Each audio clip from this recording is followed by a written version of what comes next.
Locals of Karbook blocked the road between Nutan Bazaar and Karbook, demanding for electricity and drinking water in the area. As a result, traffic from both the sides were stuck for hours. Residents complained that due to few rains for a few days, there is no electricity in the area of Karbook. As a result, locals faced the problems of drinking water. At last, having no other option, locals of Karbook blocked the road between Nutan Bazaar and Karbook, demanding for electricity and drinking water in the area. As a result, traffic from both the sides were stuck for hours. Meanwhile, police rushed to the spot to speak to the blockaders, but the locals demanded that they will not leave the blockade until their demands are met.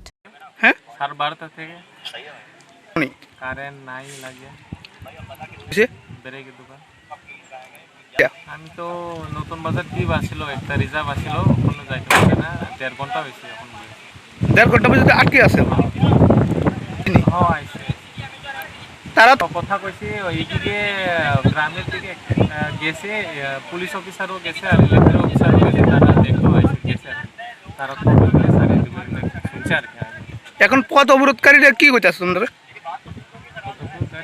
ওখান তো কিছু শুনছে না আমি গাড়ির বইতে